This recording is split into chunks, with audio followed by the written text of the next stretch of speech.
Welcome back to the 127 Fit podcast.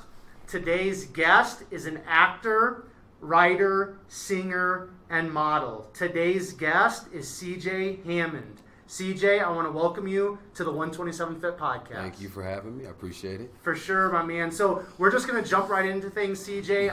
I like to kind of get the conversational ball rolling, so to speak, with four questions that I ask all of my guests. The first question that I have for you is, how do you start your day? Do you have a specific morning routine or morning ritual that you like to stick to on most mornings?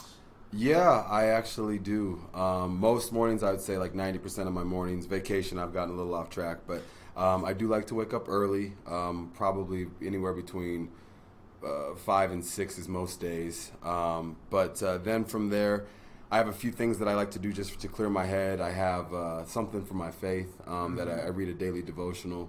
I read something called the Daily Stoic, the passage from that, and that's kind of just something to think on for the day. And then I have a gratitude journal that I write in, and that's just something I picked up over the last 2 years. But it's actually been quite calming for my day because it's almost like I'm setting my intentions at the same time. Absolutely. Yeah. So that's probably how I'd say, like 90% of my days, other than being back for the holidays. I start my days like that, and then get my breakfast and go to the gym. I'm an early gym guy. So Cool. Now that's a pretty. That's like a pretty solid like morning routine, and there's a lot kind of in that with the devotional, the gratitude and things like that. So how did you kind of figure out that this routine is something that kind of prepares you for your day? I think that it's picking up things along the way, but I would say like things like the devotional journal were me, because I've never technically, I didn't, I think that I didn't find faith until a little bit later in my journey, and it was something that was gifted to me. My mom, she always sends me something every day, but I took the time to then, use that as something that would, be my rock, be my anchor. And then the other things are kind of, I never want to say like, I'm not like some like philosophical wizard or anything like that, but I like to think on things. And so the Daily Stoic, Stoicism is something that kind of fascinates me because I'm a person I tend to be more ADD or whatnot, especially with my thoughts. So it helps to plant me. I think that, and then the journal was something that I picked up. I think it's probably, I know this is going to sound funny, but I think it was Oprah. Okay, she said, like, because there's this thing I listened to, and she's she was talking about how she starts her day every day with it. And those things just help to plant me. Really, they're my rocks. But I've been, it's about 2 years now with that practice. Okay, sweet. Yeah. Now, in regards to like the gratitude, because this is going to be episode 100 for the podcast, yeah. And so there's it's congratulations. It's cool. I'm excited. Thank you. Yeah. But so what I'm trying to say is like I've had a lot of in-person conversations through the podcast, and the gratitude, if it's not, which most of the time it is, but if it's not a part of that morning routine, it's a big part of most of my podcast guests that I've had on. So kind of what does that gratitude practice or gratitude journaling look like for you? Is it kind of like some I am statements? What is the kind of the specifics of the gratitude? I guess we can get personal. It's not like it's that. It's just that it's an insight into my brain. Okay. Like literally probably the very first thing that I write every single day in that journal would be, I'm so grateful for the blessings and opportunities that I received today.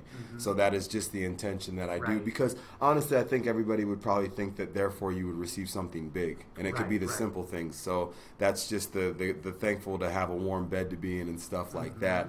But that's probably the one that I can say I write down every single day. Okay, cool. And then if things are going well in career with booking or with music and stuff like that, I write about those things. It could be reflecting on the day prior to or something like that. But the one that's the staple of my day is literally just thanking for what is to come. Like I know that this day, no matter what, even if it seems like a crappy day, it's gonna be okay. Absolutely. It's a lesson learned. So for sure. Cool.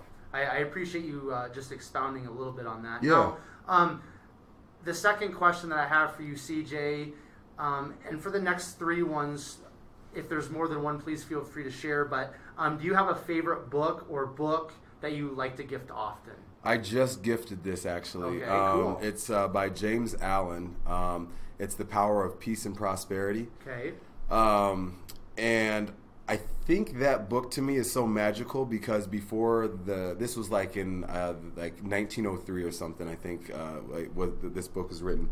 But James Allen is incredible to me because this is before The Secret or any of those things, because these days I feel like everybody's searching for the secret of how to sell something, and he wasn't trying to sell anything. He's literally just giving you thoughts. And I mean, a lot of it is stuff that's been now used for numerous speeches I've heard, like, the mind is the garden and watering it, but like he really expands on that. And it's funny when you see some of these readings now, like a lot of the stuff that I'm a big Les Brown guy and stuff like that, a lot of motivational speakers, but all the stuff they talk about is wrapped up in here like 100 years before they got to do it. So that would be the book that I would say is like my rock.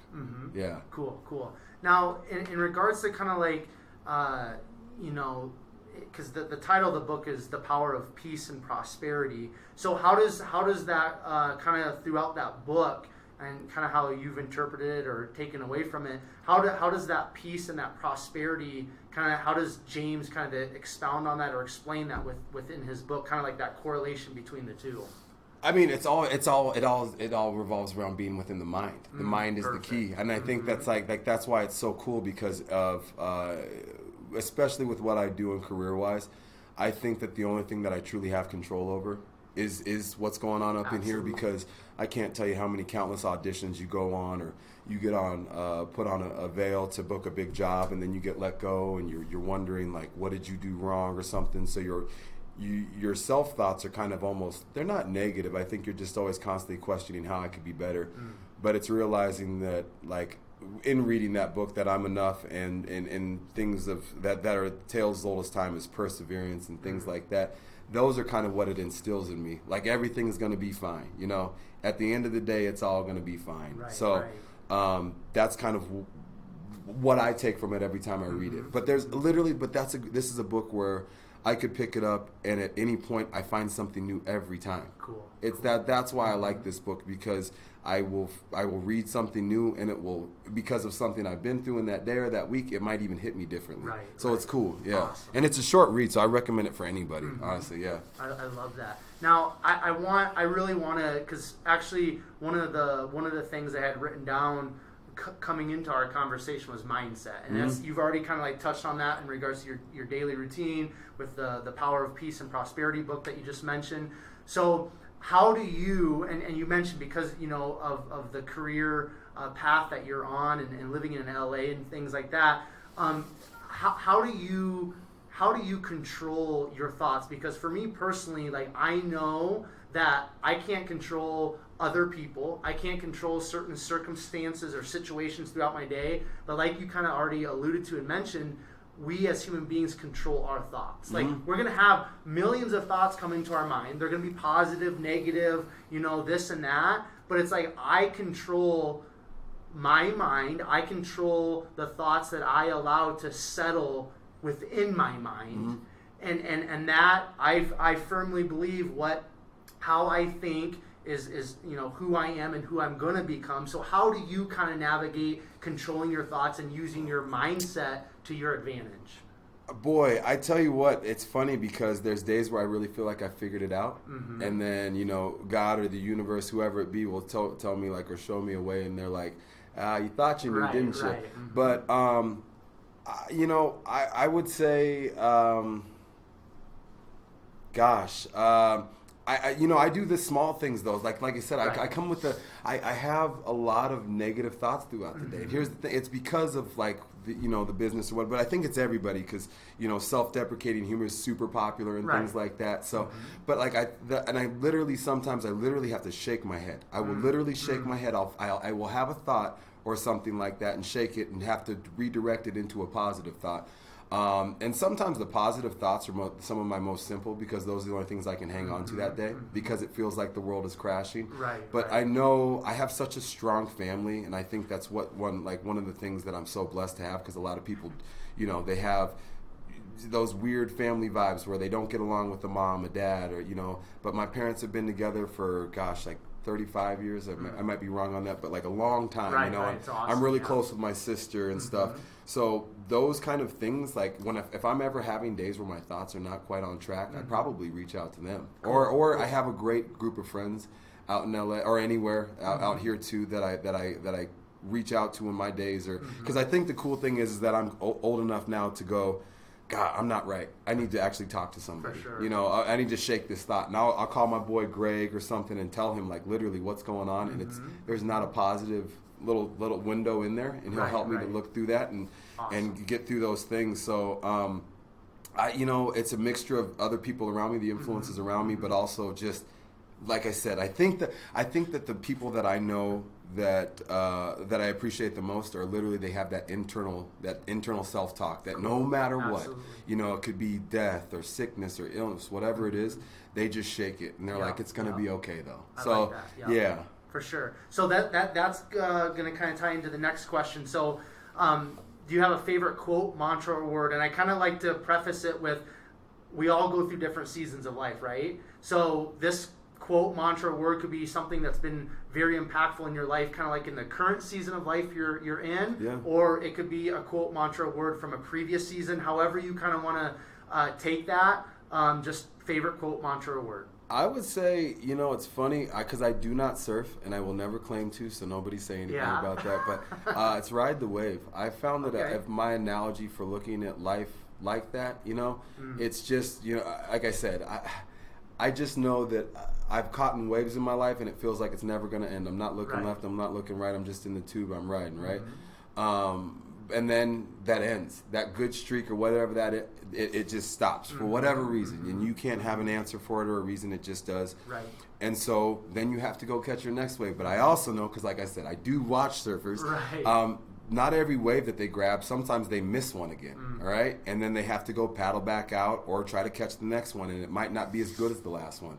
But like for me, it's whatever I'm doing when I'm feeling in that like flow state, just ride it. Don't think too much. And I think that's big when it comes to performing, because I am someone that deals with heavy amounts of anxiety. I've dealt with depression and panic attacks, and I still breathing is one of those things where it's so important for singing.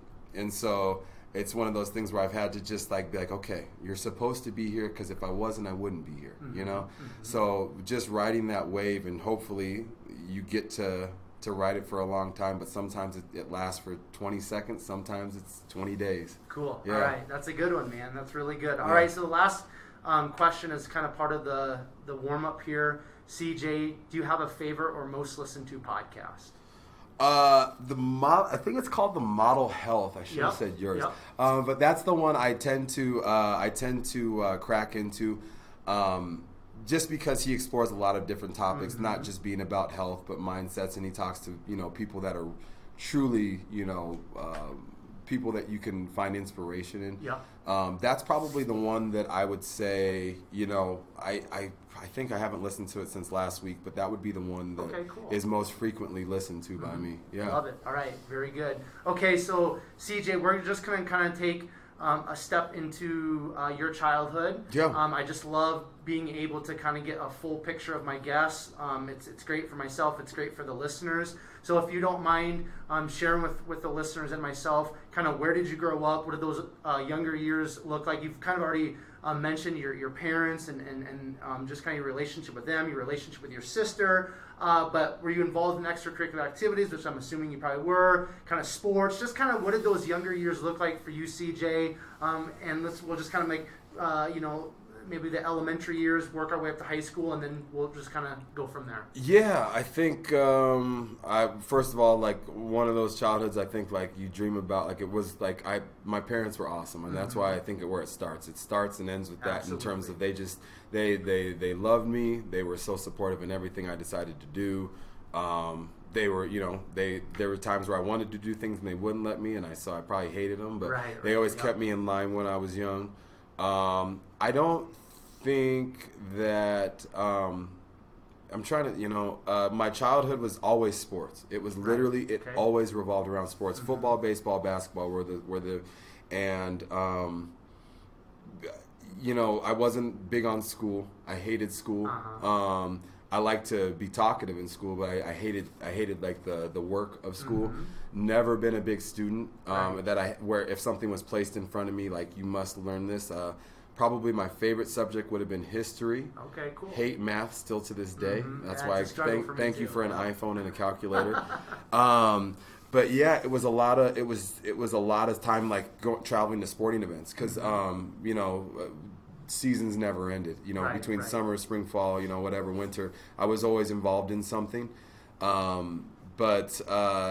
Yeah, I mean, then I did move around a lot as a kid, which actually probably helped me out with becoming a person that could, the chameleon. I could fit in with a lot of different people. I grew up in a neighborhood that was very diverse, all sorts of, people of every different race or background. And as I got older, where I lived was Green Valley Ranch, and it's still a great place, but there were some things that my parents weren't happy with, like going out at the park, like gang activity and whatnot. Yeah. So we moved closer to the DTC. Still, I actually love that area because it's so diverse. Everybody, I love that area. And then we ended up moving out to the foothills. Okay. And I guess, predominantly white over there. So that I think that there was an adjustment period because you do realize that you're singled out, but it's never been a thing where it was like really truly uncomfortable for me. Yeah. But so I mean, like, childhood was honestly awesome. I don't think I ever experienced hardship until I got to high school. I lost two of my good friends that really shaped my thoughts on life and made me question some things. My freshman year, two of my good friends passed away in a car accident. Played basketball with them. One of them actually, it was weird. I could never get into drinking. I never was into drinking, and we had this pact our freshman year because we were the only guys that we would go to parties and we wouldn't drink and stuff. And we were like, I won't drink if you won't.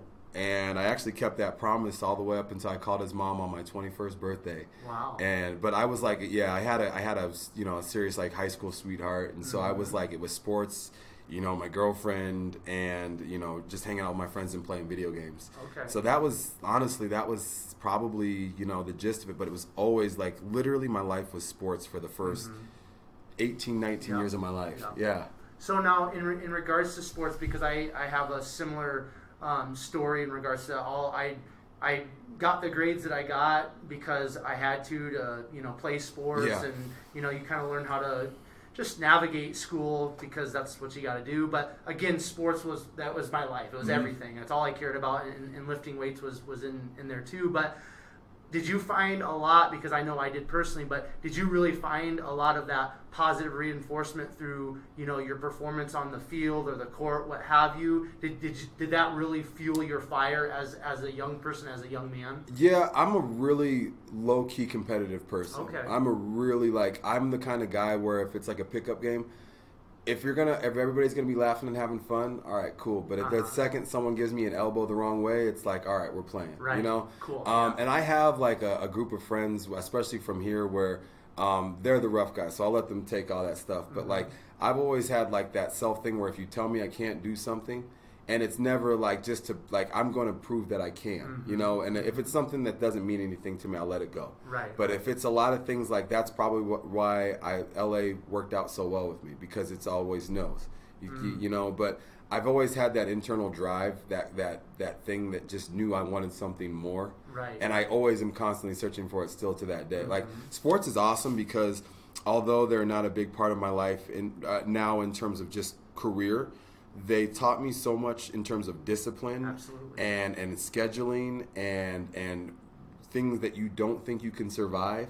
I remember being, in college playing football. This was at Northern Colorado, and there were the morning workouts for conditioning. Some of them I honestly thought I was going to pass out, die type things, and you make it through. But those are just lessons, and it's still to this day I still use all that stuff to whether it be in my workouts, because as you get older you don't quite have the same pop, the same bounce, but I'm I'm going to get it done. It doesn't matter if it takes a little longer, going to get it done. Cool. So sports definitely served as a good little roadmap for me. Now I want to touch on a little bit kind of the faith aspect that you had mentioned is a part of your morning routine. And you also mentioned kind of in the opening of our conversation that it wasn't until maybe later in life that you really kind of stepped into your own personal faith. Yeah. So how did faith kind of unfold for you in your childhood? Was that a big part of who your mom and dad were and your family dynamics? Was kind of church kind of a part of that setting as well? What did the faith aspect of things look like when you were younger? So my grandfather, who I never got to meet on my dad's side, he was actually a pastor or preacher, and in Kansas. So my dad did grow up in the church, and like I think that's where the singing. Well, I know that's where the singing came from because they sang in the church and everything. But I went to church as a little kid when my parents would take me. But then there was a certain point where everybody in the family we just stopped going or whatever. So it was. I feel like it was self-explanatory. Like, I mean, in terms of like everybody go find your own whatever works for you. So I don't think it was until like I remember the day that it was like a literal breakdown. I was super unhappy. I had just gone through a breakup with someone who I thought, was, they were instrumental in who I became, but that was like, you're never going to find anybody better. Your career, who are you out here doing this thing? And I just remember like the one person that could like live inside me and that could talk to me was God. And like, I remember breaking down and crying, because I had never dealt with, until like going through the breakup and everything, I had never gone through panic attacks and anxiety and depression. I'd never touched that. And I was so afraid to tell anybody because I always seemed like this really happy guy. I was the kind of guy like that would love to post a quote that would inspire somebody. And then to be stuck in the situation where I couldn't get myself out of my own head was so frustrating. And it was so like that almost put me into a deeper place, right? But for me, and I think everybody's different, and that's why religion and however everybody wants to view things is totally up to their interpretation, and I will never tell anybody anything else than that. But for me, I know that my God loves me in a way that will get me through the toughest of times because He's got me through so much already that I didn't even realize at the time He was doing. Right. So faith for me was something that I think that has always like been in the background. But it wasn't until I had to go out on my own and really I was at my rock bottom where it really was the thing where I was like, I have to cling on to this because I have nothing else left to cling on to. For sure. And that was what was so cool because I think it's brought me and my parents together, my sister and my sister, because she lives out in LA, we go to church together. Like it's the coolest thing in the world to be able to go to church and enjoy it and look forward to it and look forward to the message. Because I think, and I'm lucky enough to go to a church where it's about the message. It's not really about like, like wagging the finger, you need to do this, you need to do that. It's like, hey, check up on yourself, and it's such a good time. It's such a good vibe. Yeah. Cool. So yeah. If you don't mind me asking, which church do you guys go to out there? Church Home. Okay. Yeah, so Church Home, and it's Christian non-denominational, but like I said, and for me, I don't think I would necessarily be too, I would maybe call myself, I haven't been, my sister just got baptized, but I have not, but it's where I go, and I listen to the message, and for me, it's like I said, I think everything that's written in the Bible for me just is meant to be an analogy. That's the way I believe to be. Everybody's open to their interpretations, but there's so many times where specifically, and I don't want to get too deep into it, but it was that Jesus, this important figure, for this huge portion of his life up until 33, like no one even knew, like Jesus of Nazareth, it was like no one even knew, and he was this instrumental figure that no one knew until later. Because I feel like I there was a period where I'm like, I'm too far behind the eight ball. I'm now I'm 32 and I just have gotten some of these breaks with some of these things. Is it too late for me? And it's like, no, you're fine. You're right where you're supposed to be because this is where He has you. Yeah.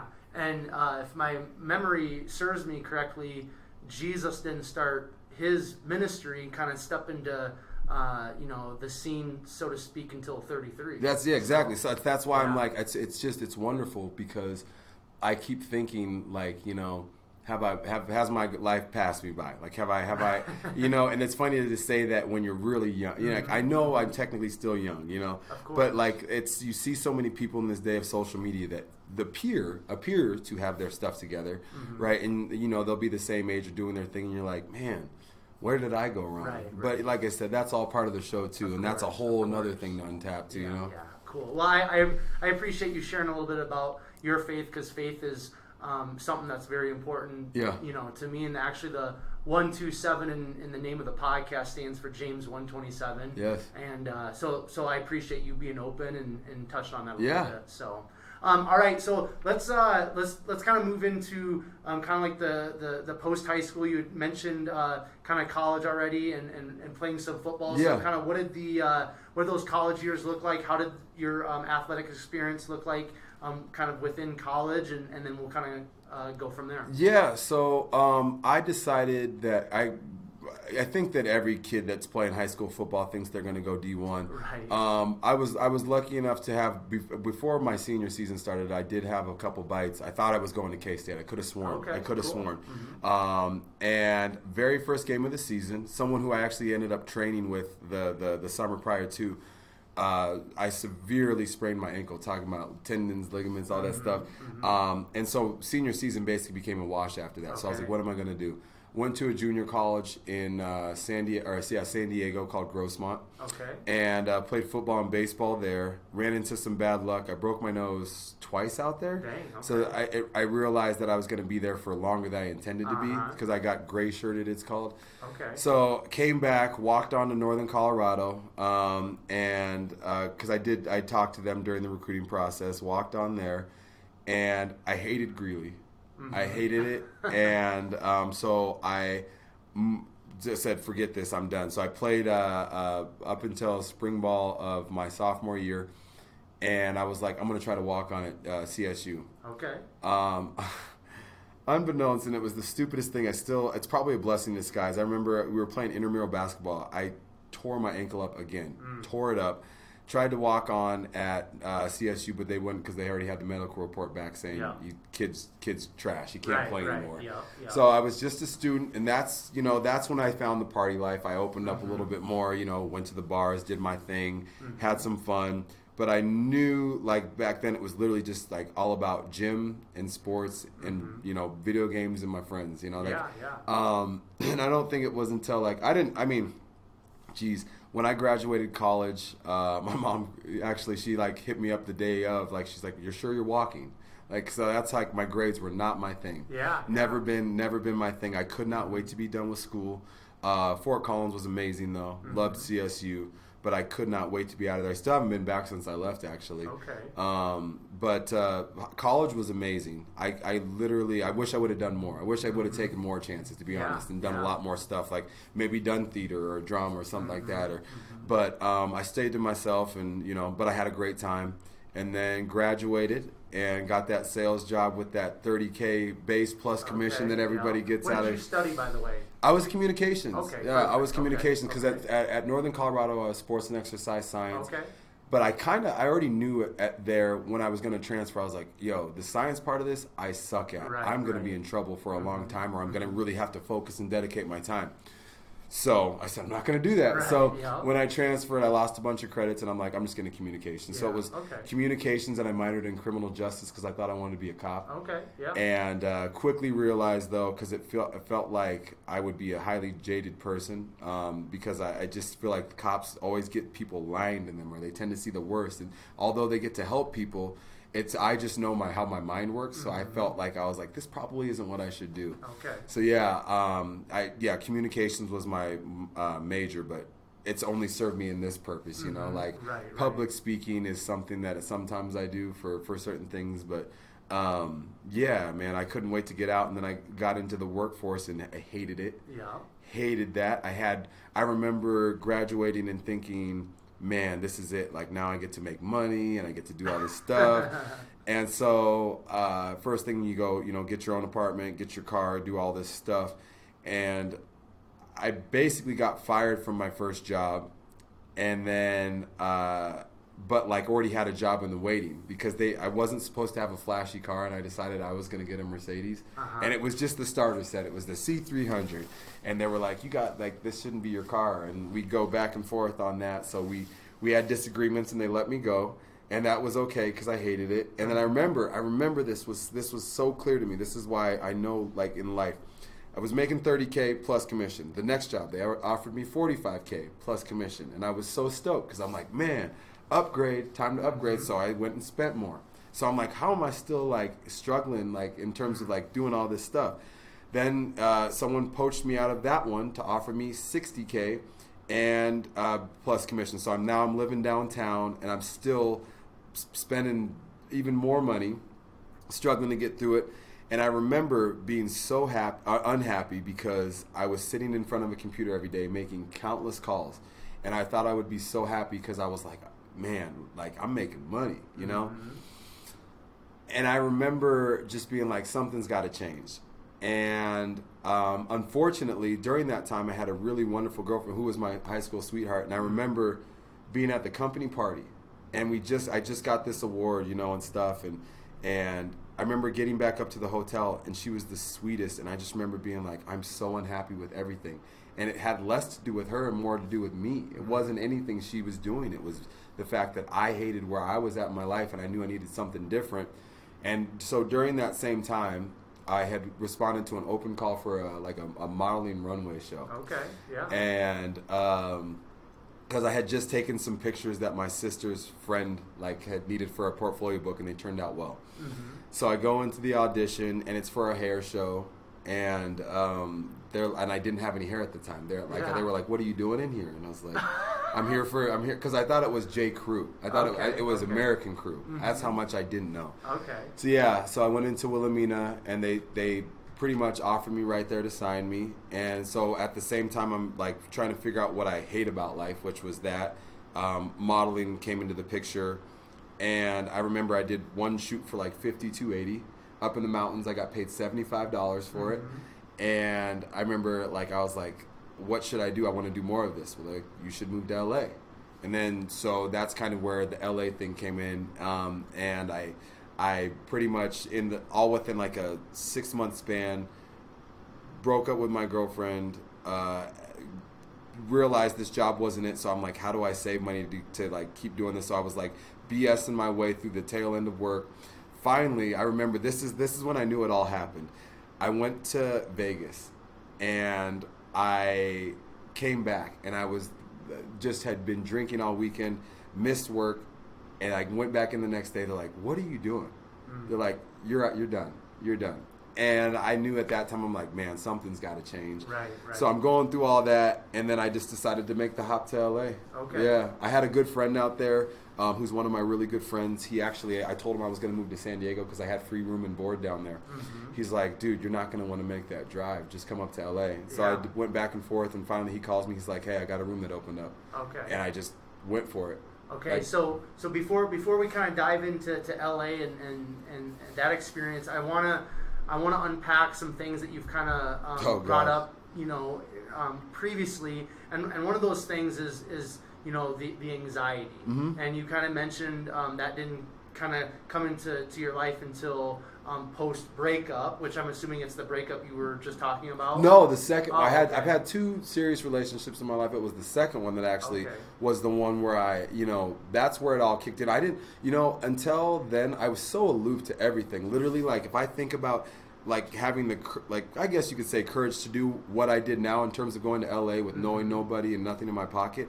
You would think I had the most anxiety, but I needed something so different and something that would shake up my world that it didn't even set in until probably 4 years into LA, which you would have thought I would have been, because I had 2 jobs working $8.50 an hour. I was working at Abercrombie and I was working at a yogurt shop in LA, and you would have think like I was broke as a joke. Didn't have anything. I should have anxiety then, but I was more determined than ever. Right. All that didn't even start until after I got there. Okay, so I appreciate you clarifying that, because I want to get into that, but I do want, before again we get into kind of the LA experience.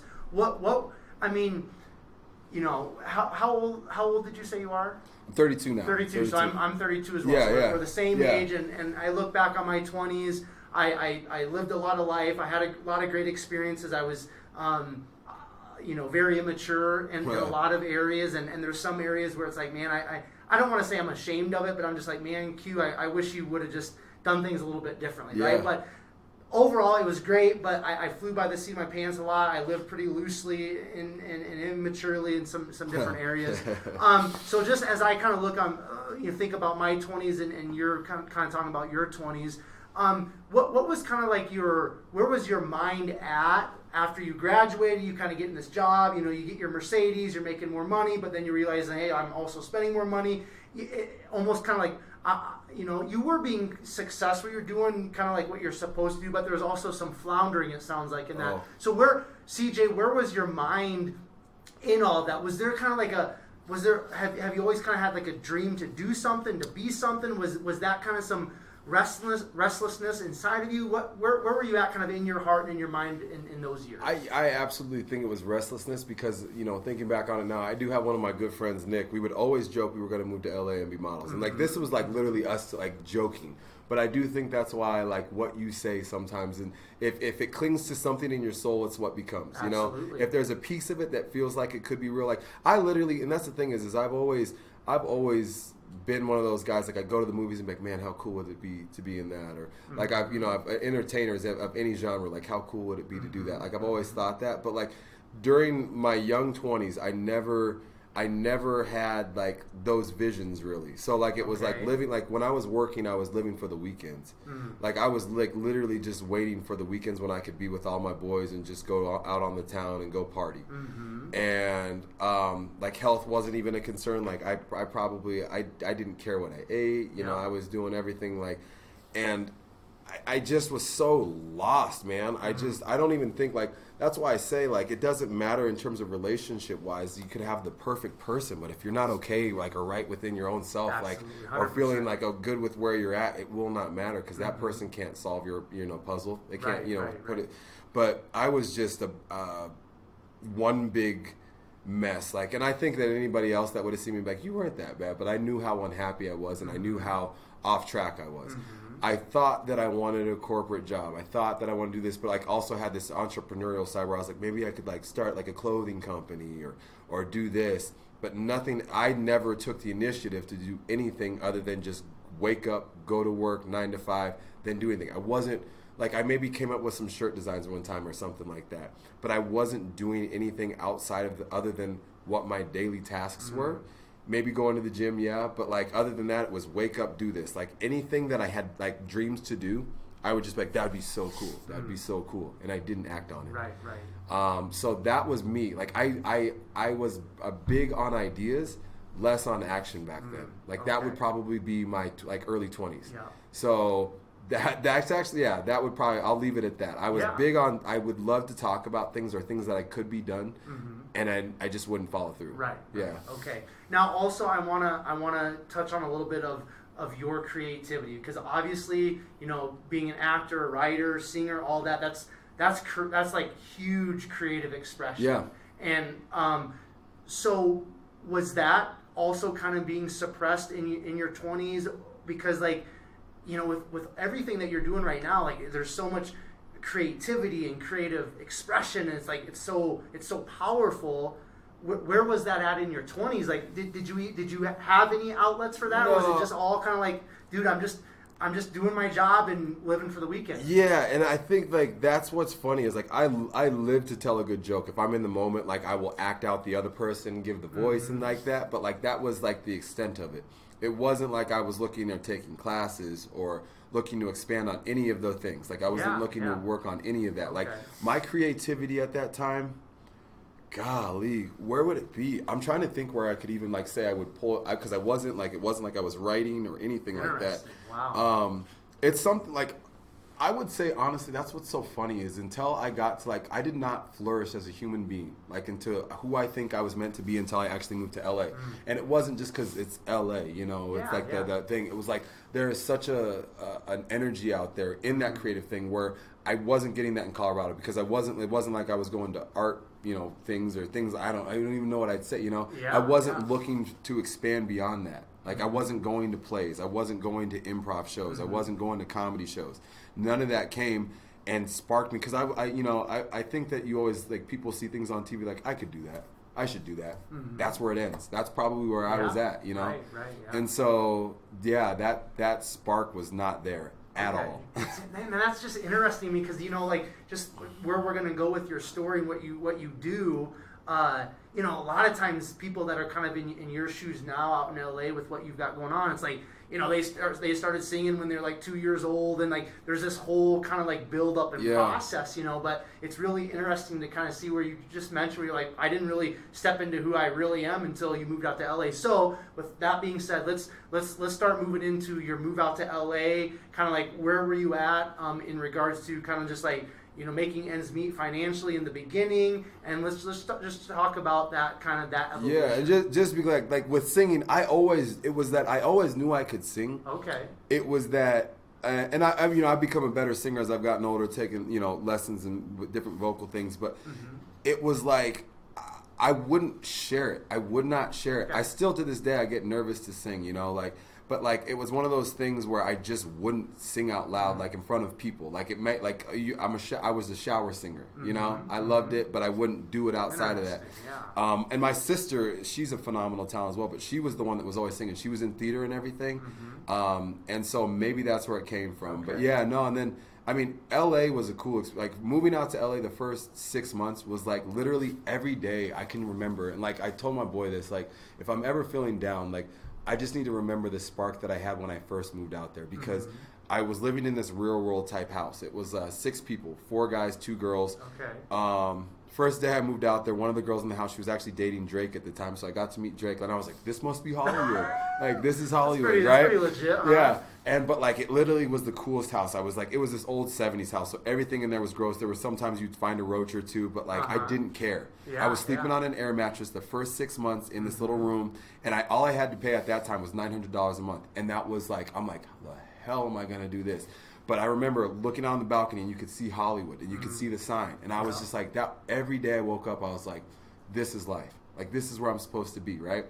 And so, like I said, moved out there. So I think I had these ideas of grandeur where I was like, I'm going to move out and I'm going to be the next big thing. Right?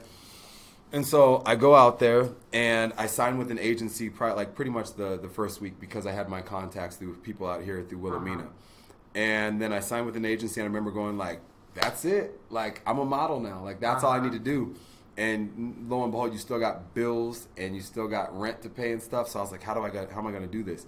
Like I said, started working at the yogurt shop in West Hollywood, and Abercrombie and Fitch. And both of those jobs, like I said, they pay $8.50 an hour.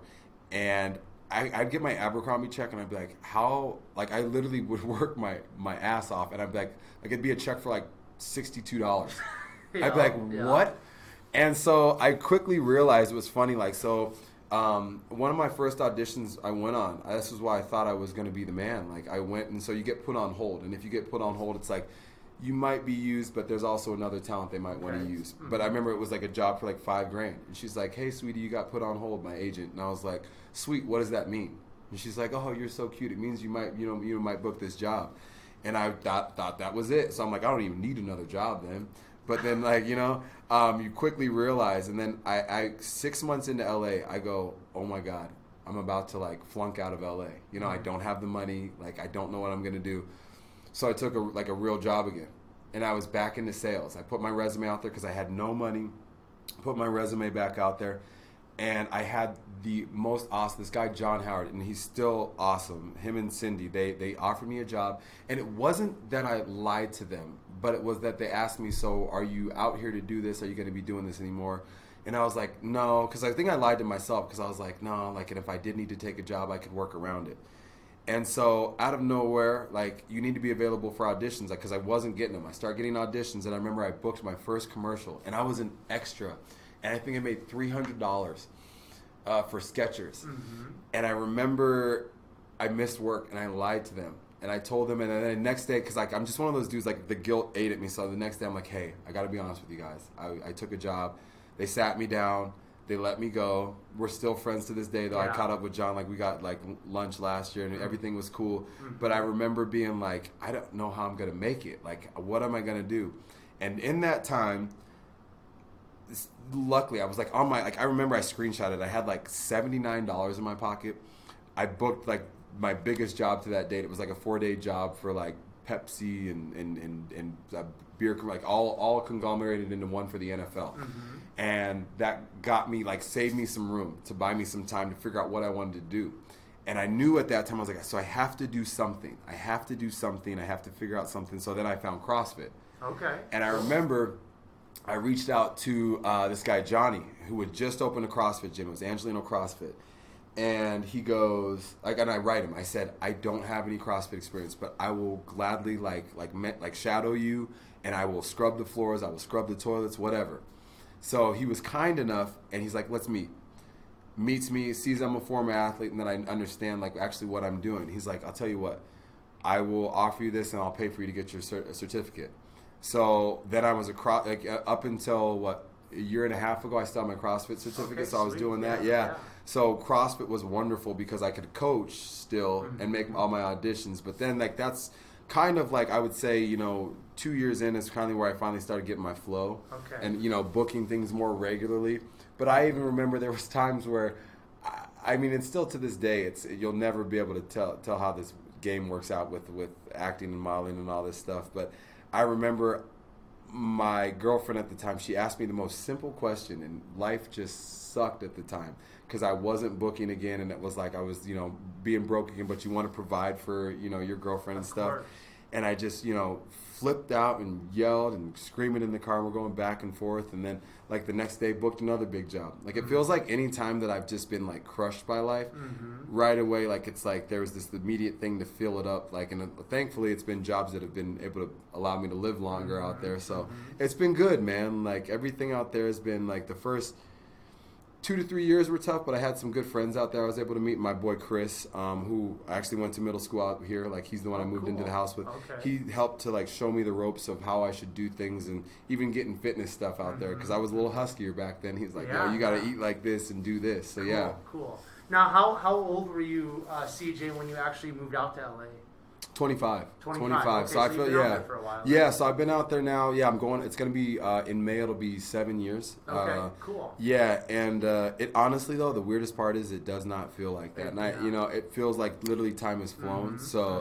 And I'm sure, like, once because you've been up here for what you said, 7 weeks now. Yeah, just like 6-7 weeks. Yeah, so I'm sure it'll feel like a year from now you'll feel like still you just got here. So. Well, the thing for me, and I'm sure it's the same with you, the older I get, the faster time goes. Oh, it's driving me crazy. Like, we're literally on the cusp of 2020, and it's like, dude, where did 2019 go? I still honestly, there's days where though it's funny where I have to ask myself, I'll be like, yo, man, the F up, CJ, like, you're 32, you got this, because like I feel like I should be looking or asking someone else for direction, and it's like I finally am, to the point where I feel like I've taken onus over my actions and what I need to do and what I've done, and that's in everything. So there's a lot less party boy in me now. I'm so directed in what I need to get done. But yeah, man, that's funny because it feels like now that I say 7 years, it feels like I just got out there a year ago.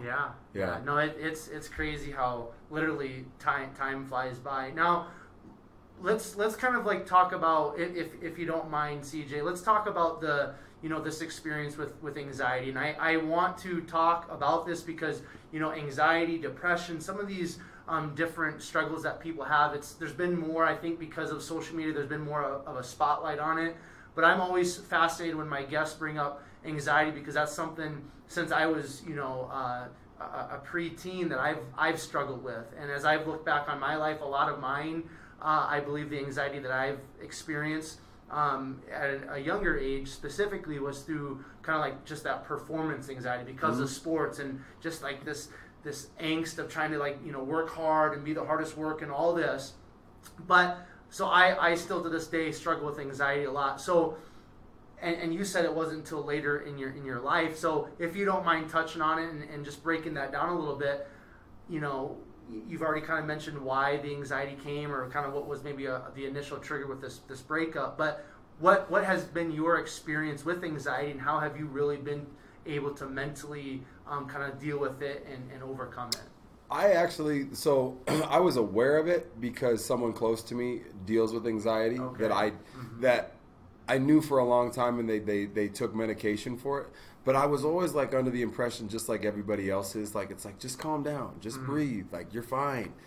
And it's like, if you only knew how unfine I am, and for you to tell me that, it's only like literally making it worse, because I would have tried that 20 minutes ago. Right, of course. But it got offset. There was just a time where I happened to run into my ex, and she was doing great, and I was not, you know. And I just remember it was at the gym, and I remember like I just started to feel like lightheaded, and my heart was racing, and I was like, something's going on. And I left the gym and sat in my car for an hour. And I was like, what just happened? And I figured out what it was. But ever since that first one, and I think that I don't think I'll ever necessarily conquer it, but it's weird because like nowadays, anytime anything that feels like a panic attack is coming on or anxiety, it's the ultimate trigger to say, uh-oh. Like, even if there's nothing wrong, it goes off, and it's like, then it's like, I can't feel my feet, or I don't know where I am. That's why the performing has been such a pain in the butt, because it's not ever the fact that I'm afraid to sing necessarily. It's the fact that the anxiety gets so built up, and it's something I still deal with, and I'm doing such a better job at. So I'm proud of myself for that. Yeah. But when there was a good solid year and a half where it was debilitating. Like, I didn't want to go out. I didn't want to be around crowds. Even like the simple things like talking to you, I would be like, where am I? You know? Yeah. And I think that still, even in conversation, like I'll find things in passing where it's almost like CJ is looking from like the third person point of view in a conversation, and I detach myself. Like, I find myself being detached so often. That's why mindfulness is so important, you know. But like, I find myself so detached, so I get all freaked out and whatnot. But the anxiety truly brought me to but it brought me to faith, though, because I was so lost that the only thing that could have brought me back was that. So me dealing with that, and still to this day, it's not quite as bad as it was. I had to sing the national anthem a couple weeks ago at this event, and it was so cool because I was like in front of one of my childhood heroes, Terrell Davis, singing it, and like I could literally feel my legs shaking, but I was like, just keep going. Yeah, and I think that's a lot of times with anxiety. What I do, I just have to find my breath again, just a quick one, because there's a lot of 4-7-8, the technique of breathe in for 4, hold for 7, release for 8. Like, that's something I use. Yeah, man, it's still something that I never got medicated for it. It was more so the people that had dealt with it that were able to tell me, like, hey, yo, you're like probably not alone. More like way more people than you even realize deal with this, and that was probably what made me feel most okay. But I still, like I said, it still drives me crazy because I don't think there's ever going to be a day where I go back to the old normal. Right. Where I didn't know anything. Sports didn't, like, I could be in a crowd of hundreds and I wouldn't know anything. Like, no, yeah. And I like I said, it's just because I'm so aware now, and that awareness is almost debilitating.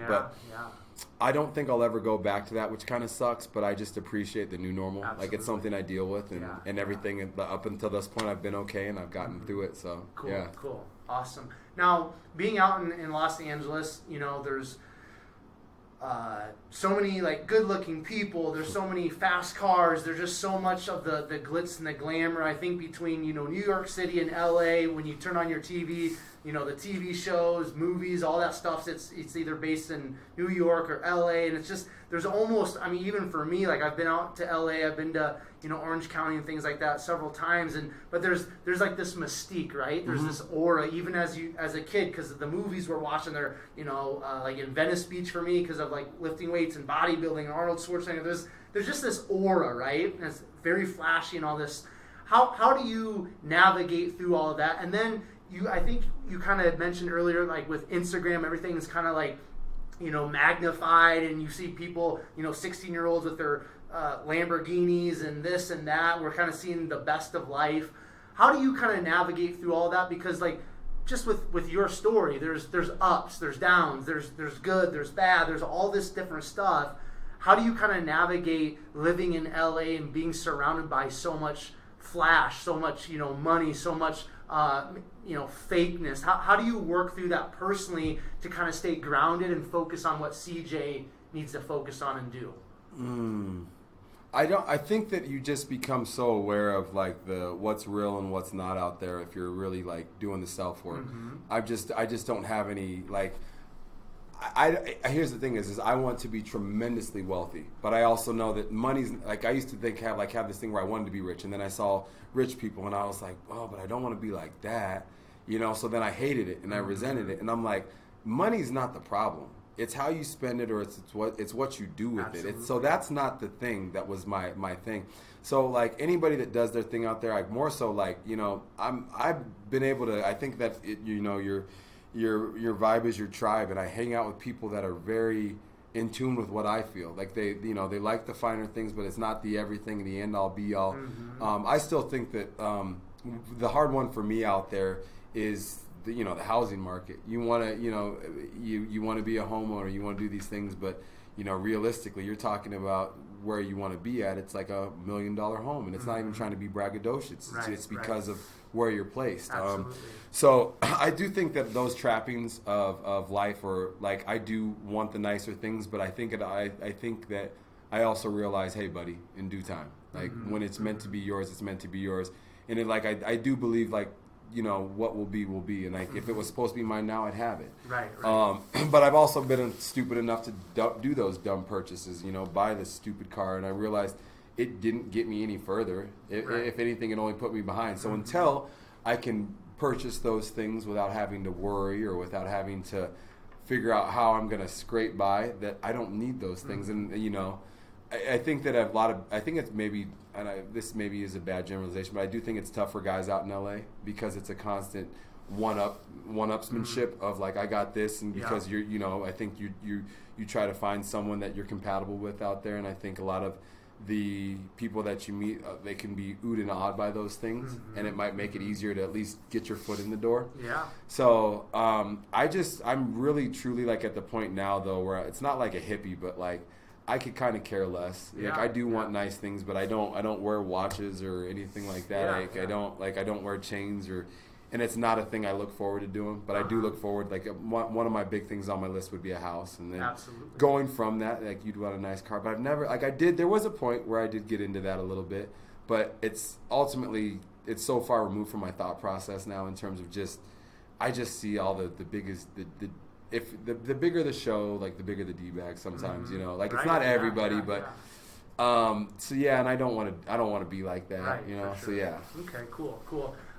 Let's talk about just kind of like singing, and because you mentioned when you're younger, you sang like in the church and stuff like that. But I just kind of want to touch on a little bit in regards to kind of like who have been some of your music or singing influences, and then just when you're kind of in your musical flow, so to speak, like what goes on inside of you? What does that do for you personally? Man, so music is crazy though, because like literally as of last April, this is when it all came to. Like, so it's that recent. It's less than a year. Okay.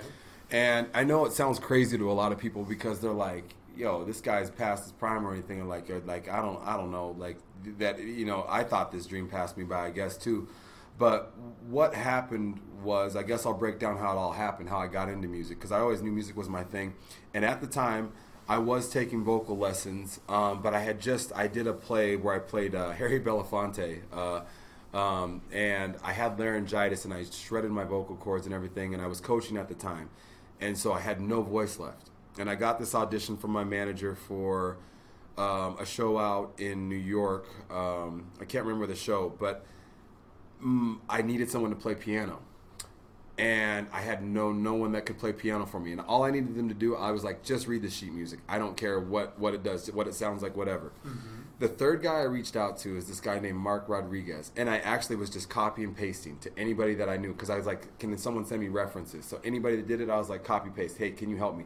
And I left the name Kyle in there. And it was like, Kyle, I need you. Like, he writes me back. He's like, hey, I'm not Kyle, but like I can help you out. That's awesome. And so, but he takes time. He's like, why don't you call me? And like, we'll figure out what exactly you need. And so I called him. I'm like, yo, I just need you to play piano. And he's like, okay, cool. But like, how do you what sound? What's the music? So he like wanted to really take the time and like help me with this. And I was like, wow, that's kind of cool. I meet him. go over there, and it needs to be done the next day. So he's like, how about we just work the song tonight and work this? And I sing for him, and he goes, huh, so you don't sing? And I was like, no, just for these auditions. He's like, okay. And then he comes back the next day, and we do a little bit more vocal work to try to help open up my vocal cords and whatnot. Mm-hmm. And he goes, all right, well, thanks, man. Like, and I thought I found like a new buddy to jam with, because I think we like jammed out on a few more songs. And he's like, all right, cool. Like, and I was like, well, maybe we'll jam again. Didn't hear from him, so he calls me back a week later. He's like, hey, I want to talk to you about something. And he sounds really serious on the phone. So I'm like, okay. He's like, come over, we'll talk. During this whole time, like, unbeknownst to me, Mark is someone that's been in the music scene for a long time. He looks like he's 20, but he's close to 40. Uh-huh. During this time, he'd got hit up by somebody, and they needed someone to sing on this track that was going out to Sam Smith's camp. Okay. And so the guy that he wanted to use was out of town. And he's like, hey, so there's this track that we need to do for Sam Smith's camp, and I want you to do it. Like, would you be interested in doing it? And I was like, okay. And so he preps me for like 3 weeks straight. Actually, no, a month straight. Out of 30 days, I saw him 27 days, and we were literally working vocals like for 2 hours at a time. Just like me just getting frustrated, because I wasn't trained like that. You know, I had only done like my vocal lessons with my coach at the time, but he only had the knowledge he had, and Mark knew a little bit more. So we were like going through like the hardest things in the world.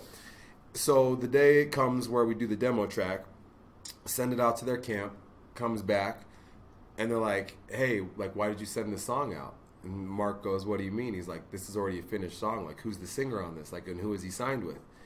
And so Mark goes, okay, and like it goes around to like 3 more people. They say the same thing, like, who is this kid? Who is he signed with?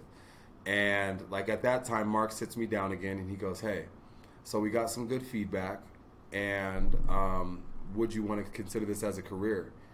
And I think at that time, because I've been in Hollywood, and I've had, marginal success with modeling, and, I've been able to act in a few things and stuff. So it's been cool, but like this was the first time I was like, what do I have to lose? Like, here's somebody that believes me. He's like, CJ, you have a gift. You have a gift. I'm telling you right now, I haven't seen this voice in a long time. Would you want to do this? And I was nervous, and I just said, as long as you're going to still work with me, and like I'm like, Mark is now what amounts to be like, and on the music side of things, he's my manager. Like, but not only is he my manager, like, he's my writing partner. We were friends, and the whole gambit. But I said, I'm not doing this without you, because early on with that track that came, someone tried to sign me and take me away from all that, and tried to cause friction between me and Mark. And I said, Mark, I'm telling you right now, if I'm not leaving for that, because there was some money behind it, I'm not leaving. I'm going to be with you. So stuck it out with him, and then ever since then we started making songs, and we would do song after song, and it was this effortless process. Effortless. There might be days where there's some writer's block, but we started working on things, and we started working on our own tracks, and they came back, and people were like, yo, like, what's going on? And ever since then, it's been that, and now 4 singles out and working on the album for next year. So, like, the singing thing has, honestly, that's why I say it feels like it's been forever, but it's been since April. So it's been, really, like 8 months or something like that. Yeah. But my musical influence, like, growing up, like, I still, like, to this day, I was just jamming out with my dad to Marvin Gaye. I love Sam Cooke.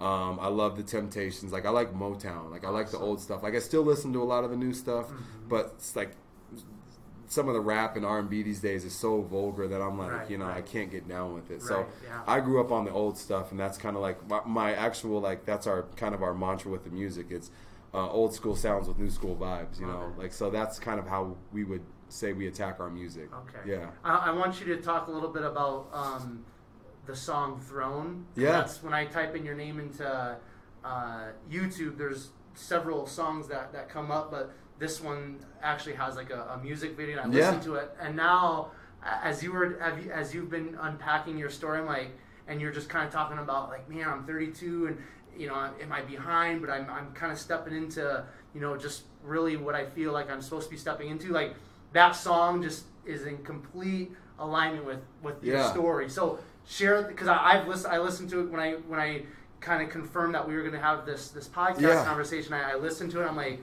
dude, this is like it resonated with me just for some different personal reasons. Yeah. So touch on that song because I really love it, and it's definitely powerful. Yeah. Throne for me was funny actually because we went in that day with I don't think we've ever gone in to write a song going like this is what it needs to be, but we were like, let's do something anthemic. And I just remember, I still remember, I was writing, and Mark has the piece of paper on his fridge still. I wrote down, I'm sitting in my chair one day to become a throne. And I was like, that is so stupid. And he literally, I remember, like he's sitting over on the couch, he goes, no, that is not. Keep writing. That's awesome. Let's write something off that. And I remember, because writing is not something that, like, I wasn't writing songs, like, really before I met Mark. I had, like melodies and stuff. I was more of a writer of melodies and things in my head, but I wasn't writing lyrics out, and I wasn't comfortable with that. And he gave me the chance and the time to, like, express myself, and that was one of, like, the first things that I actually wrote was, you know, that. And I remember being like, this is so stupid, but, like, I work with some kids in... it's called ETV. It's Engage the Vision, and they're 4th and 5th graders, and we call them kings. They're young kings. And I remember the throne thing because I was like, what would the kids, like I'm thinking about the kids, and I was like, you know, they're kings, and then like throne. And then, you know, that's how like it all came together. And so writing out these lyrics was a thing where it just made sense. And the worst part was it was like I kept saying like, this is so cheesy, but I loved it at the time, so I kept writing more with it. And one of our other producers, co-writers, Arif, added some words in there too.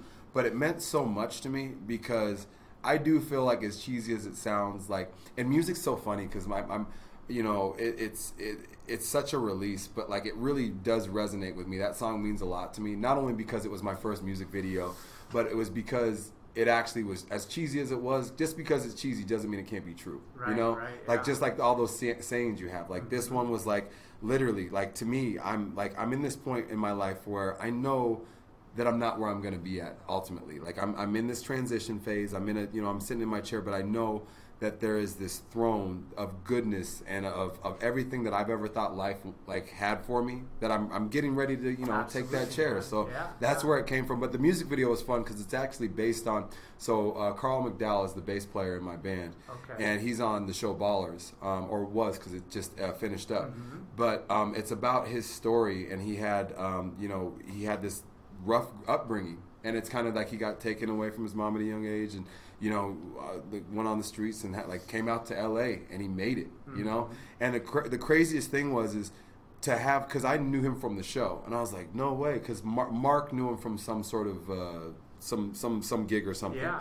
They knew each other, and he was like, Carl likes your music, and he wants to play on some stuff, and I was like, are you serious? He's like, yeah. And I remember that. I thought that was the coolest thing because, like, to have someone that I knew of, digging my music, I was like, all right, well, it must be, pretty good, So I felt that was like one of those cool things with Throne. Throne always means a lot to me because I feel like still one of those things where, because as a new artist, it's so hard to get your name out there. It's so hard to get your music out there. But everybody that hears that one, they're always like, yo, that's awesome. Dude, I don't, when you keep saying cheesy, I'm like, there's nothing, maybe like in your thought process, as you're kind of like, unfolding kind of the lyrics and writing it, but like there's nothing cheesy because like it hit my heart hard. Thank you, I appreciate that. It's just like that, like I'm on a chair, but like I'm kind of like moving towards that throne, that kind of just that picture of like exactly what you said, CJ. It's like right now today, like I'm not where I want to be, but I know there's greatness ahead, and I just got to keep grinding and moving forward. It's powerful, man. But that's really why I think that's why it's so like I can't wait till I think that that song will have its run in terms of getting a little bit more exposure soon. And I can't wait till more people hear it because what you say is what makes me feel good about what I do. Because I might be nervous to perform, but like I know in the studio I have complete control of what I do, and the passion that I come with in the booth is way different than anything else I've ever experienced in my life. And so to know that like it has an impact on you means so much because there's I've had multiple people now come up to me and say, whoa, like I thank you so much, and it's like, wow, so you can do something. Good, man. And so as we're kind of we're gonna start kind of moving a little bit towards the finish line here, but if somebody, is like, what's this song Throne? Where can people find that song specifically? So now the good thing is thankfully this day and age, I'm streamable everywhere, like iTunes, Apple Music, perfect. I think even like Tidal, but like the main two, like, and you can find the music on YouTube. Yep. I've got another music video dropping for the song I'm Lost. Okay. And that one, to me, the song I'm Lost is probably, to me, the most important song to date of anything I've done, because it's literally talking about what we just unpacked with depression, anxiety, and everything. Like that song, and being in the booth and singing that, there were like, tears in my eyes when I'm singing. And I've never had moments of passion like that. When you see artists do things, whether it be a painter or something, like they get moved emotionally. And that was the first time I've ever done that. And that music video is going to be dropping in January. But that one right there is a song I'm really looking forward to a lot more people hearing, because it's out now, but until music videos come with things, people they're like, whatever. So I'll have the music video with that, but It's all available on every single platform. Perfect. Yeah. Okay, cool. All right, so what's an insecurity that you are kind of currently working through in your personal life? My voice. I still get nervous. I still get nervous to sing in front of people. Like why is that? What's internally going on with that nervousness? I think it's because it means so much to me. Like, I think my voice means so much to me in terms of, because I don't think I sound like I don't think anybody, like I've listened to Linda Ronstadt. She was talking about, like, she doesn't like to hear her songs. Like I don't necessarily love my voice. Like it bothers me. I have like this twinge of, like, people have like said CeeLo meets Sam Smith meets CeeLo, like all these different things. And like I still am not comfortable with my voice. And Mark knows that, and it's funny, because he's like, I love your voice. I don't know why you just don't embrace it. So that's one of my biggest insecurities still to this date, is and just going up and performing. Right. Because I think I'm always nervous about how people will perceive it, but still to this date, no one said anything other than wonderful things and loved it, right? But that's probably my biggest insecurity. And I think one of mine, like, if we're, I take the time to be real with you and be authentic about it, but like financials, I think that's one of my biggest insecurities, because I know this job is always ebbs and flows. And so I think that's one that actually is, if we're being honest, those are probably my two biggest ones. Yeah. Neither of them need to be worried about, but those are two things that eat at me. Cool. Now, I want to, with the financial thing, because that's something, as we move very close to 2020, like, that's something I'm really focusing on, changing my story, my internal dialogue, just the way I think about money and stuff, because we all have conditioned beliefs and thoughts, right? From our parents, from the adults, when we're growing up and things like that. And that's something, money, there's just so much conditioned stuff within me, and I'm really learning kind of how to rephrase just how I think about money and talk about money. So for you, CJ, is there some, like, kind of those conditioned beliefs or thoughts surrounding money that you're really trying to break through and work on? Yeah, and my family knows this, and they wouldn't care if I said this, but we're a frugal bunch in terms of, like, like, I just think, like they grew up with, like, way less than we had. So I think that to think like that is appropriate, because you're like, well, you just never know, right? And my mom is a very cautious one. My dad is too. But I think that for me, like, the biggest thing is like, I needed to tell myself, stop blocking my blessings. Because there have been so many times where I have been flying high, and I'm like, man, what happens when I reach the next tier? And it's almost like I get knocked back down, because I'm already thinking 2 steps ahead, thinking it's going to ruin me. And he's like, I'm not going to give you this until you can just relax and appreciate it for what it is. It's just money, And I think that, obviously, money is the root of all evil, in the sense of, like, you could think about it like that. But I also know that I have plans to help invest in community, and to, like, give back in ways that, like, are so grand that to me, even to worry about me getting tainted by it, even if I had a spending day, I'd be like, I don't give a crap. I know I'm doing good. Like, that's ultimately, like, that's where I want to be at, like, enough to do a lot. Like, I want to do a lot for the best of everybody. For sure. Yeah. So I think but I initially I did have the kind of thought process, like, where I was like, it scared me. Money scared me, and I was always nervous about it tainting me. It's not going to taint who you are if you really know who you are. Absolutely. Yeah, no, that's great, man. Because, like, I look at money, and I'm learning to look at it through the lens of it's an opportunity and it's a tool in the toolbox. Don't let a tool rule you, man. Right, like that's one of the old expressions of that one. I'm glad you said it because it's like I've found so many times where I've let experiences, vacations or something like, well, I shouldn't do it. Like, just have fun. Right. Like, life will take care of itself. You know, I wouldn't be on this vacation if I wasn't able to. Mm-hmm. So, yeah. Cool. I want to talk a little bit about fitness. You brought up the CrossFit and the coaching. How is just kind of like your day-to-day taking care of your physical body through fitness, through nutrition, recovery, like sleep, things like that? How does that kind of prepare you to go after kind of your goals and your dreams in the day-to-day? Well, it's funny. My fitness actually has changed over the last few months in terms of just diet-wise. So I think a lot of people have seen this, like, but Game Changers was one where it actually it resonated with me only because I was like, I just want to try something new. Mm-hmm. And it sucks now because I do still eat dairy and eggs and stuff, but like I can't eat meat and I want to so badly. Mm-hmm. But like I tried to over this holiday break and I couldn't. But like so. I've had way more natural energy over the past, it's been almost 4 months. Okay. And so going no meat has been different because I do feel like that guy giving peace signs, the hippie type vibes. Yeah. But like it hasn't been as hard as I thought it was going to be, nor do I still do sushi sometimes. I can still do that. Yeah.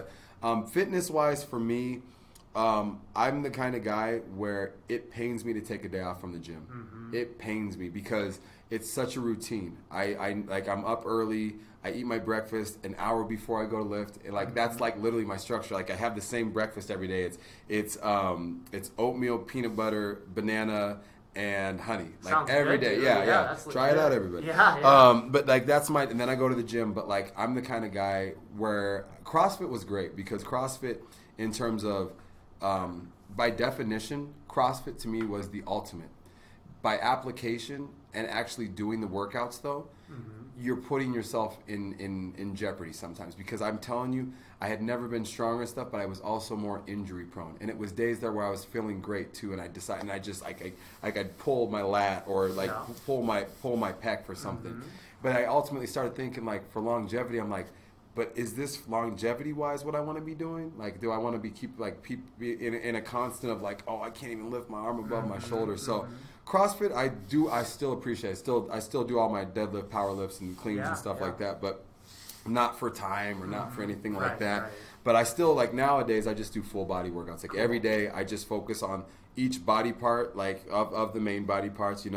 Back, biceps, tries. Like they each get movement. And some days I go heavier, some days I go lighter. But cool. I used to weigh 215 when I finished playing football. And now I'm about 170. So my physique has changed quite drastically. For sure. Now, what is like sleep and some of that kind of recovery stuff? Is that pretty important for you too? Yeah, which is why being home has been awesome. The sleep I've been able to catch up on because out there, man, I don't sleep as well as I want to out in LA, but being back home in Colorado for these 10 days has been awesome. And I do know how instrumental it is. I think honestly getting rest is the most important part. Absolutely. Like even if my diet's slightly off, if I can get the rest and let my body repair, that's my biggest thing. But I do the supplements. I take certain supplements joint stuff and whatnot. But rest-wise, it's funny because I get sleep, but rest-wise for my body, like on the day-to-day, I'm still doing active recovery. Even on the days I'll go on a hike or a run.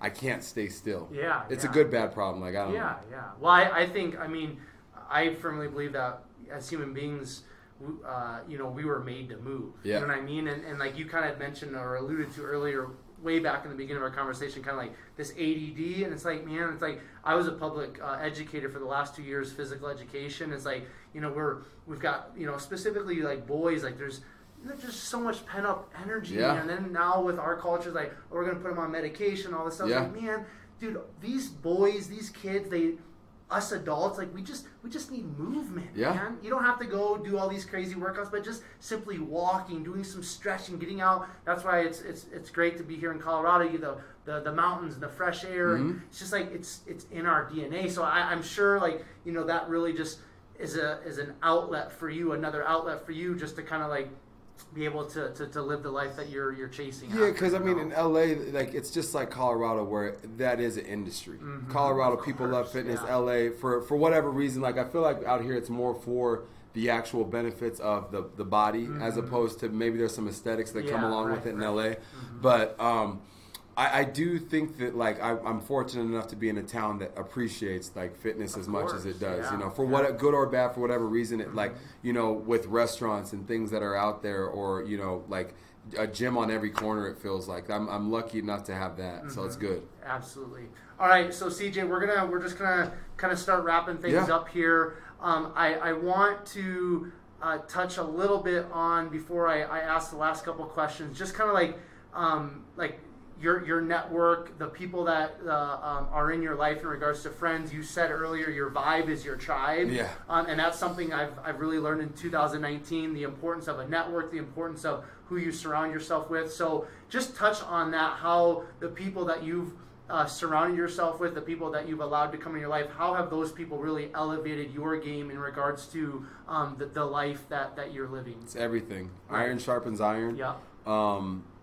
I am so blessed to have the people that I have in my life, and that's from family to you know relationships with friends, or you know, intimate relationships. Like, if I give you my time, it means something. It means a lot, because that, other than like people want the money, the time is the thing you can never get back. And like, if I'm going to spend my time with you, it means something, you know, to be here today. That's why, you know, seeing what you were about, it's like, all right, you know, if we're going to give an hour of my time, it needs to be worth it, you know? And so every single one of my friends that I'm able to be, you know, have in my network of people are truly people that I'm like, there's no riffraff. There's no riffraff, or nor there is there time for. I haven't, you know, run across a person, but I also think that's what you're putting out. Absolutely. I think that's what, you know, what I'm seeking is what I'm finding a lot of time. I'm like I just want to meet good people, and I've been able to do that. But I think it's what conversations you carry, because you'll find out quickly with talking to someone just kind of where their mind lies. You know, are they able to get a little bit deeper? Are they just a fun-loving person? Because I have some of everything. I have people I have really super deep conversations with, and then I have people I just chill with. Yeah. So, but my network is like, I can honestly say, when you talk about blessings, that would be a huge one. The people that I'm with, both on any side, because I have friends from both like on any side of the industry, whether it be in music, whether it be in film, TV, modeling, or just on the level of just a friendship. I'm able to call on those people at any point and just talk to them. And it's a great little network I have right now. So I would say that they are so supportive of everything I do, like with music and everything, or if I'm in something, they're the first to shout me out. Awesome. All right, so the year 2020 will be, finish the sentence.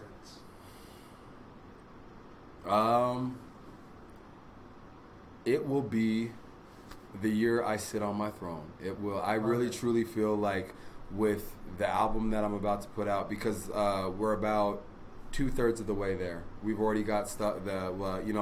We thought about how long we wanted to make it. Right now we're sitting about 12 to 14 tracks, but you got to also do a little bit more than that to see what you want to weed out. But this is the year. Like, I don't know why this is. I don't know why this is. For the life of me, I've always said in my head, I've always been like, man, when I'm 32, I'm gonna have it together. When I'm 32, like, and that's not me just saying that. Like, I've literally always thought that, and this is the first time where everything in my life has come together in terms of just who I feel like I am, who I'm becoming, and like who I want to be. Like, it's all like finally lining up, and the alignment of that has been awesome. So I think like this is that year. Like, I truly sit on my throne. Like, the alignment of where I've been thus far and where I'm going will equal up. Cool. Yeah. In 2 years, where do you personally, just with your life, with your career, where do you want to be in 2 years? 2 years. 2022, because we're right at the end of 19. All right. So 2022, then I would say that I just want to be in a state where I've known of growth. I know that sounds so blanketed, but like, as long as I've grown, I don't want to be in the same if it's music, I want to be making more music or better music, or is music that's different, because everybody's opinion of what that music is. If it's I just want to be in 2 years I want to be still moving forward, absolutely, not stagnant. Because I think some people like if 32 is to be my year, then that is the peak. Right. This is not my peak. The peak only gets raised. My mountain, don't ask me how, it just grows. Absolutely. I'm always going to climb for higher. Yeah. So the last question before I ask, kind of like my last question is, we've had a very thorough conversation. Yeah. Is there kind of a message or maybe kind of like something that's just like, inside of you that you really want to share with the listeners, you really want to put out there into the universe or the world before we wrap it up? Maybe something like I just feel like we just like with social media we see the worst of everything these days. I mean there's those little happy-go-lucky stories, but I mean life is beautiful and it is to be lived. And I find myself even getting stuck on my phone and stuff. So like just living more life and being more appreciative because I don't think that I don't think a lot of people these days appreciate just how much we have just in general. Like if you're lucky enough to live in America, like the clean drinking water. Right, and right. I know it's like all those things your parents like, don't waste food, but like just a meal on your plate. Like I wish people were more appreciative and less, like I said, self-deprecating. Because I could find myself in that, but I realized how detrimental that was to my thought processes. Right. I was like not believing I was enough simply because I was telling jokes about it, So I just wish everybody would go for their, like, whatever it is that drives them. Like that, because that's the coolest people I see, their eyes light up or the way they talk changes immediately. Whenever you find it, they could be into rocks. They could be into tables or whatever it is. But when I find those people, they light up something to me because I get to tell them, like, I see what you're talking about. Absolutely. Yeah. So the last question that I have for you, CJ, is what sets your soul on fire? Now it's got to be creation.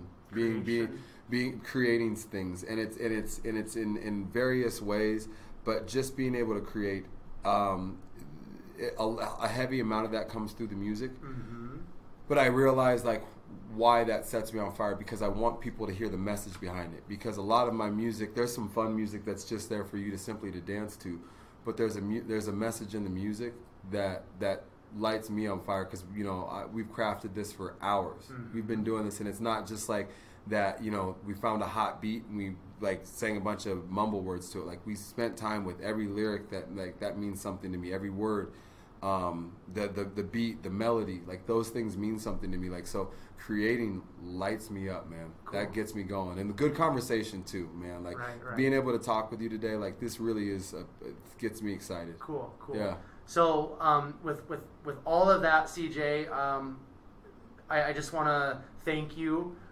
For taking time out of your vacation time with family and being back home here in Denver. I want to just thank you for taking this time, for sharing your story, for the vulnerability.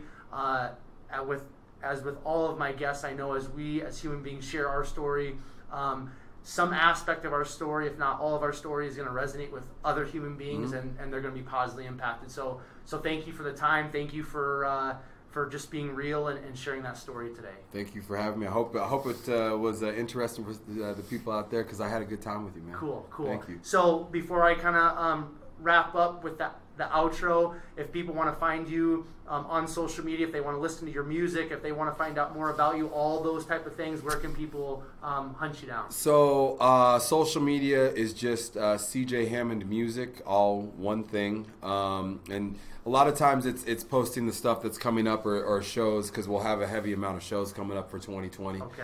But my goal is actually to come back here to hopefully have some live shows. Cool. So hopefully people will be able to see me here.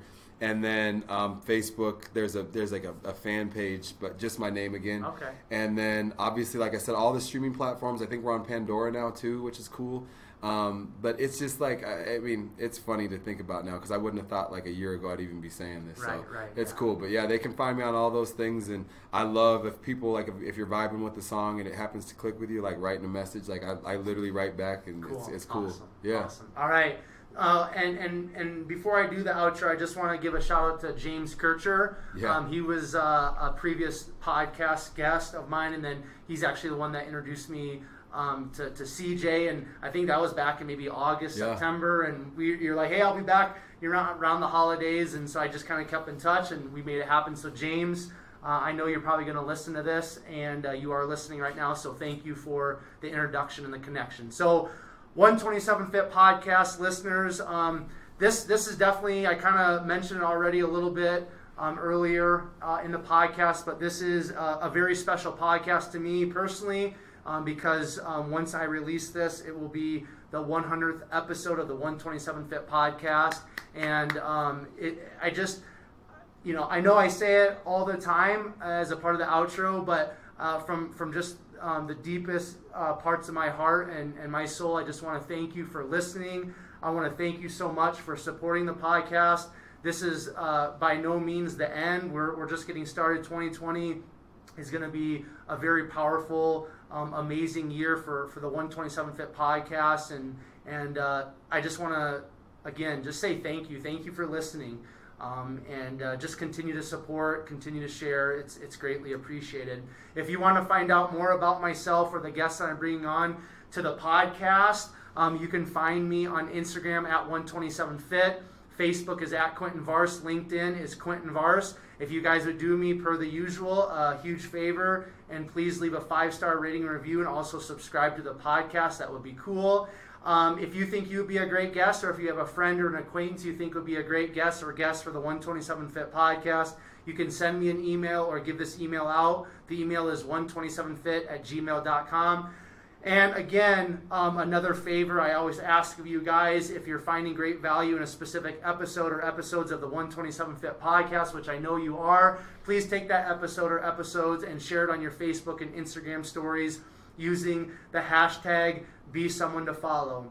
And this episode will be released the last day of 2019. So as we step into 2020, I just want to encourage you guys, whatever is burning inside of your heart, whatever that goal, whatever that dream is inside of your heart, I just want you in 2020 to go for it. Don't allow fear to hold you back any longer. Break through that fear. Chase after your dreams. Build your dreams. Just go for whatever you want to go for in 2020. And per the usual, I will leave you guys with Proverbs 24:10, which states, "If you faint in the day of adversity, your strength is small." This time until next time, I will catch you guys later.